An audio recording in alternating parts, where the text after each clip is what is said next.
নমস্কাৰ অসমৰ এটি আগশাৰীৰ শিক্ষা প্ৰতিষ্ঠান এক্সাম ক্ৰেকাৰ্ছে আহিবলগীয়া সকলো ধৰণৰ প্ৰতিযোগিতামূলক পৰীক্ষাৰ কাৰণে অনলাইন নিজৰ পাঠ্যক্ৰমসমূহ আগবঢ়াবলৈ প্ৰস্তুতি চলাইছে আপোনালোকে নিজৰ লক্ষ্যত উপনীত হ'বলৈ যাতে কোনো ধৰণৰ অসুবিধাৰ সন্মুখীন নহয় তাৰ কাৰণে ঘৰতে বহি প্ৰতিযোগিতামূলক পৰীক্ষাসমূহ যেনে Assam police APSC UGC net SLET research assistant CDPO আদিৰ কাৰণে প্ৰস্তুতি চলাই নিয়ক এক্সাম ক্ৰেকাৰ্ছৰ টপ এডুকেটৰ্ছৰ সবিশেষ জানিবলৈ তলত দিয়া নম্বৰত যোগাযোগ কৰক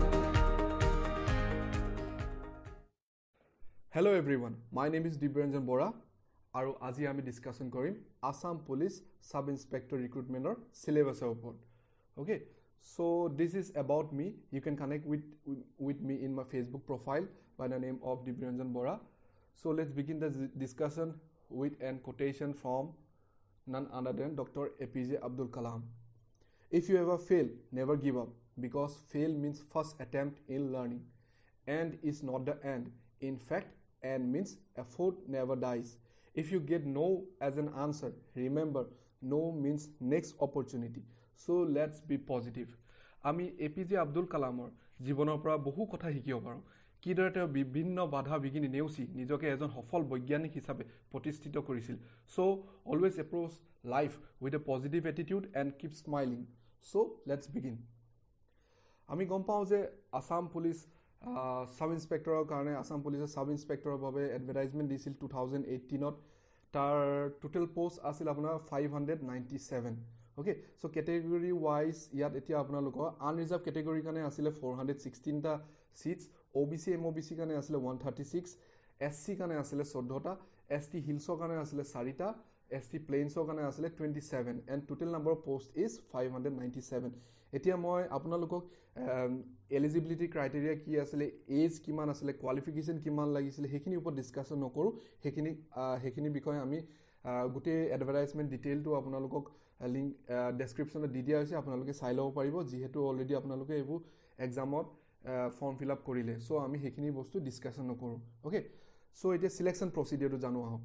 সিলেকশন প্ৰসিডিউৰ বেসিক্যালি 4 স্টেজ সিলেকশন হ'ব প্ৰথমতে আপোনালোকৰ থাকিব ৰিটেন টেষ্ট আৰু ইয়াত থাকিব আপোনাৰ 100 marks and it will be of OMR base OMR সিটত আপোনালোকে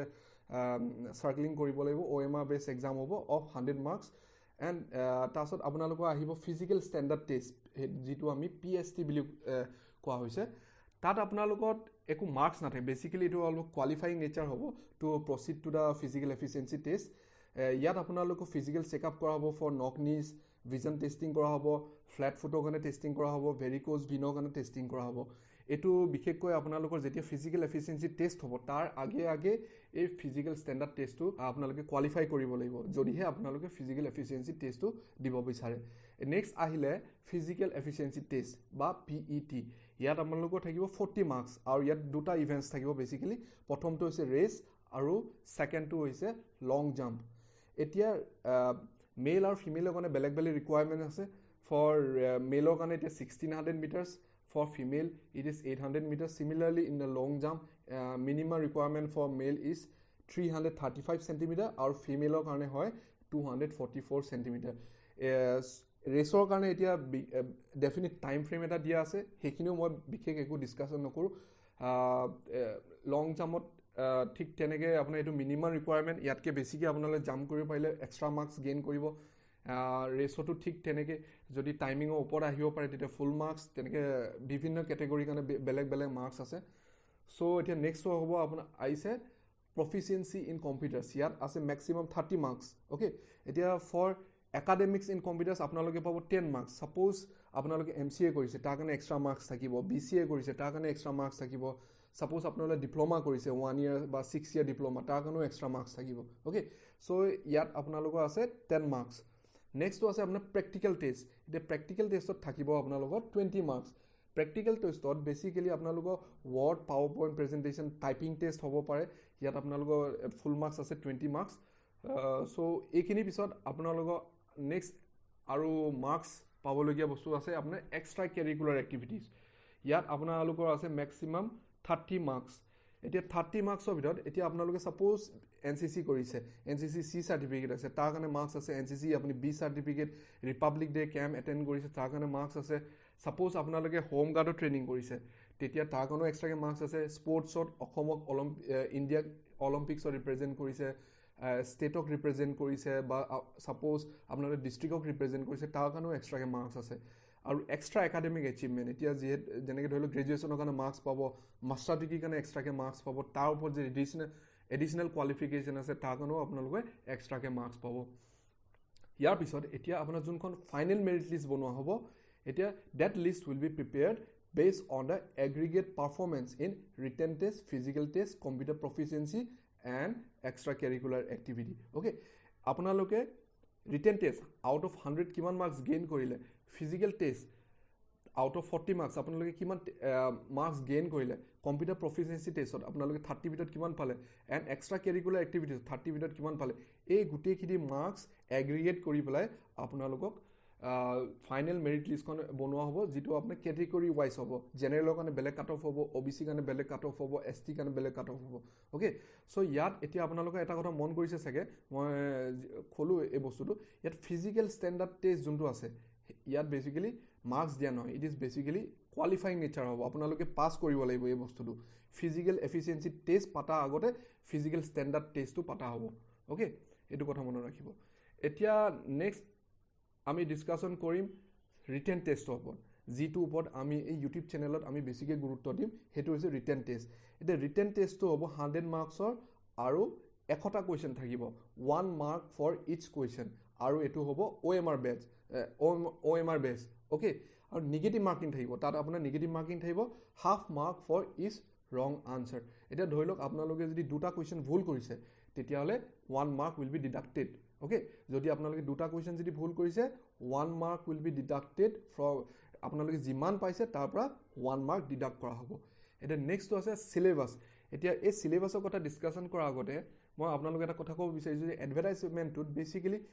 তিনটা সেটৰ কোৱেশ্চন আহিব বুলি দিয়া হৈছে ইয়াৰ একো ডিটেইল ডেসক্ৰিপচন একো দিয়া হোৱা নাই প্ৰথম সেটত আপোনালোকে লজিক্যাল ৰিজনিং পাব এপ্টিটিউড আছে কম্প্ৰিহেনশন আছে সেকেন্ড সেটত আপোনালোকে matter relating to history and culture of India and Assam আছে দেন থাৰ্ড সেটত আপোনালোকে জেনাৰেল নলেজৰ ওপৰত কোৱেশ্চনছ আহিব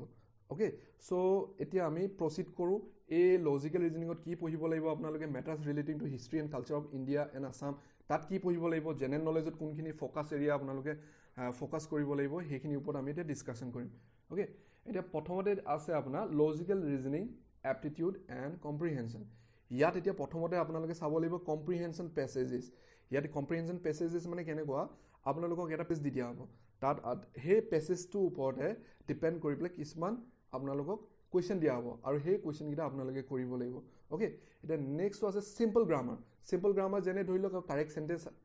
থাকিব ভয়েস চেঞ্জ থাকিব প্ৰিপজিশন থাকিব আৰ্টিকলছ থাকিব আৰ্টিকলছ কোড কোনটো আৰ্টিকলছ লাগে কোড প্ৰিপজিশন কোনটো হেৰিয়ত লাগে হেখিনি বস্তু আপোনালোকে মন কৰিব লাগিব সিটিং এৰেঞ্জমেন্ট আহিব ব্লাড ৰিলেশন ভেৰি ইম্পৰ্টেন্ট আপোনালোকে বেলেগ এক্সামৰ কাৰণে প্ৰিপাৰেচন যদি কৰি আছে তাতো আহে ব্লাড ৰিলেশন ক্যালেন্ডাৰ আহিব কোডিং এণ্ড ডিকোডিং আছে হেখিনি বস্তু চাব লাগিব ডিৰেকশন চাব লাগিব very important part of logical reasoning and aptitude test তাৰছত তাৰ উপৰি আপোনালোকে আহিব simple equation and age problem এইখিনি আমি 8 9 10 ত পাইছিলো সিম্পল ইকুৱেশ্যন যে let the age of the father be x then what is the age of the sun এনেকুৱা টাইপৰ কোৱেশ্চন খিনি ওকে সো এইখিনি বস্তু আপোনালোকে চাব লাগিব তা নেক্সট আইছে আপোনালোকৰ matters relating to history and culture of India and Assam এতিয়া ইয়াত আপোনালোকে চাব লাগিব the history of ancient medieval and modern India এইখিনি বস্তু আপোনালোকে ভালদৰে চাব লাগিব ancient history of India medieval history of India modern history of India ancient history ধৰি লওক ইণ্ডাছ ভেলী civilization of আপোনালোকে চাব লাগিব medievalত আপোনালোকে মোগল সাম্ৰাজ্য হেখিনি বস্তু চাব লাগিব মডাৰ্ণত আপোনাৰ ব্ৰিটিছৰ ৰাজত্বকালটো চাব লাগিব তাৰছত ঠিক হেদৰে history of ancient medieval and modern Assam এনচিয়েন্টত আপোনালোকৰ মহিৰংগ দানৱৰ পৰা আৰম্ভ কৰি মেডিয়েভেলত আহোম হিষ্ট্ৰী মডাৰ্ণত আমাৰ স্বাধীনত ইণ্ডিপেণ্ডেন্স ষ্ট্ৰাগল অফ আসাম হেখিনি বস্তু চাব লাগিব ঠিক তেনেদৰে মেজৰ পাৰ্চনেলিটিজ ধৰি লওক মাইলছ ব্ৰনছন কোন আছিল কুশল কোঁৱৰ কোন আছিল সেই তেনেকুৱা টাইপৰ বস্তুখিনি আপোনালোকে মন কৰিব লাগিব তাৰপিছত লেংগুৱেজ আৰু লিটাৰেচাৰ এতিয়া ধৰি লওক ইয়াত এতিয়া কেনেকুৱা টাইপৰ কুৱেশ্যন আহিব পাৰে যেনেকৈ ধৰি লওক অসমৰ প্ৰথম বাতৰি কাকত প্ৰথম ৰেডিঅ' চেণ্টাৰ সেই তেনেকুৱা টাইপৰ কুৱেশ্যনখিনি আপোনালোকে মন কৰিব লাগিব তাৰ উপৰি আহিব various religious and agriculture based festival of India and Assam suppose এতিয়া ইয়াত এতিয়া ধৰি লওক বাথৌ পূজা কোনে পাতে সাৰাউন্ডিংছ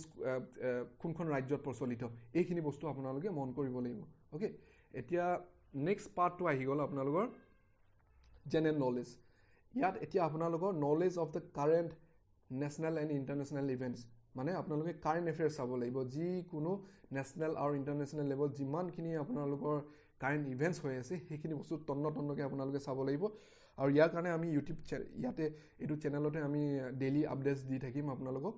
ইণ্ডিয়ান পলিটি ইয়াত আপোনালোকে ইণ্ডিয়ান কনষ্টিটিউশ্যনৰ বিষয়ে চাব লাগিব ভেৰিয়াছ আৰ্টিকলছ কোনটো আৰ্টিকল কোনটোৰ লগত ৰিলেটেড ফাণ্ডামেণ্টেল ৰাইটছ কি ফাণ্ডামেণ্টেল ডিউটিজ কি directive principle of state policy কি বেছি ভিতৰলৈ যাব নালাগে ইম্পৰ্টেণ্ট কিছুমান বস্তু চাব লাগিব অ'কে এতিয়া ইণ্ডিয়ান ইকনমিত আপোনালোকে ধৰি লওক ফিস্কেল পলিচি চাবলগীয়া হ'ল ৰেপ' ৰেট চাবলগীয়া হ'ল SLR চাবলগীয়া হ'ল GDP গ্ৰ'থ ৰেট চাবলগীয়া হ'ল সেইখিনি বস্তু আপোনালোকে মন কৰিব লাগিব ঠিক তেনেদৰে ইণ্ডিয়ান জিঅ'গ্ৰাফিত আপোনালোকে ৱাইল্ড লাইফ চেঞ্চুৰী কোনখন ক'ত আছে আপোনাৰ India first wild life century এনেকুৱা টাইপৰ ৰিভাৰ ছিষ্টেমৰ ওপৰত চাব লাগিব ট্ৰিবিউটাৰিজৰ ওপৰত চাব লাগিব সেইখিনি বস্তু আপোনালোকে চাব লাগিব ঠিক